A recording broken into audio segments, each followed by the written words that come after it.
In today's society, many people believe that America's justice system is extremely lenient compared to other countries around the world, such as the Middle Eastern Kingdom of Saudi Arabia.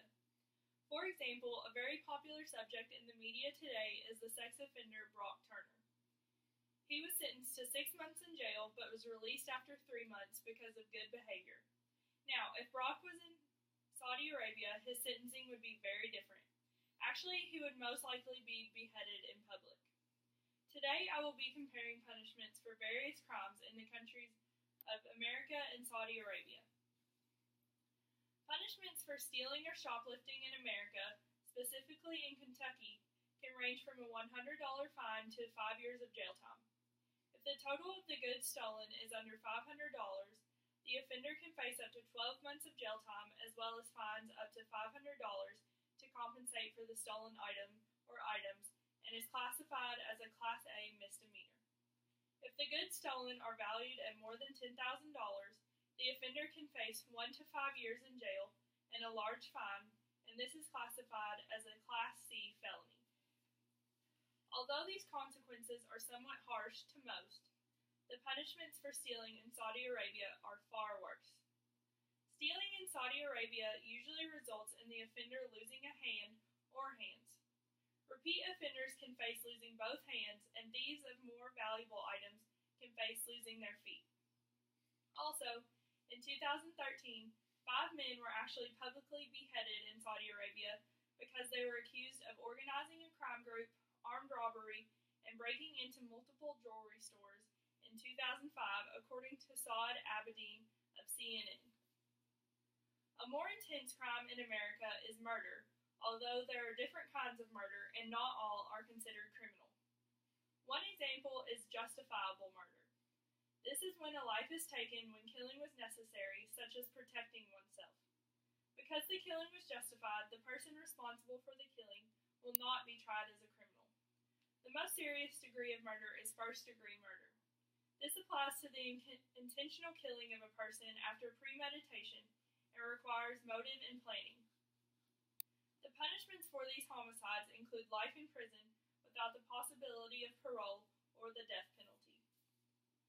The Kingdom of Saudi Arabia follows Islamic law, and this law has many rules about murder. It states that Islamic law presumes that any sane person who intentionally kills a person with a weapon is a sinner deserving perdition, and according to the Quran, and that the murderer is subject to retaliation. And this is from Cornell Law School.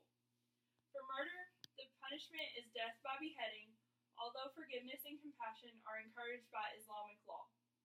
Or, instead of the death penalty, the family of the slain victim can accept compensation for their loss from the perpetrator. Convictions for drugs vary from state to state in the United States. Simple possession charges range from a fine of $100 and a couple days in jail to years in prison and thousands of dollars in fines. Drug possession tends to have the lightest sentence, while drug trafficking and manufacturing carries heavier sentences. The punishment can vary because of factors including the type of drug, the amount, if minors were involved, etc., and these sentences can range from 3 to 5 years to life in prison. Drugs are highly illegal in Saudi Arabia, but that doesn't stop people from having them. Islamic law, which is prominent in Saudi Arabia, states that intoxicants and gambling, dedication of stones and divination by arrows are an abomination of Satan's handiwork. Avoid such abominations that you may prosper. According to Amnesty International, almost half the population executed in Saudi Arabia is killed for drug-related offenses, and from August of 2014 to August of 2015, there were roughly 175 documented executions because of drugs. It is obvious how different capital punishments are in America and Saudi Arabia. Some say that America's legal system is too lenient with punishments, but as you can tell, Saudi Arabia's punishments are to the extreme. Perhaps finding some sort of balance between the two types of punishment could be advantageous to both societies. And then I have this chart here, and it is executions in America and Saudi Arabia since 2014, And as you can see, in 2014 in America, there were 35 executions, but in Saudi Arabia, there were 88 executions. And then in the Saudi Arabia is represented by blue, and America is red. And then in 2015, there were 28 executions in America, while in Saudi Arabia, there were 158.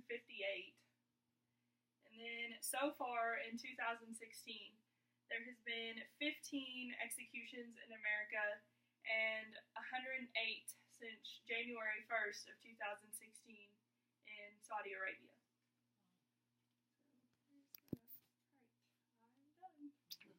Oh, we have to show them again.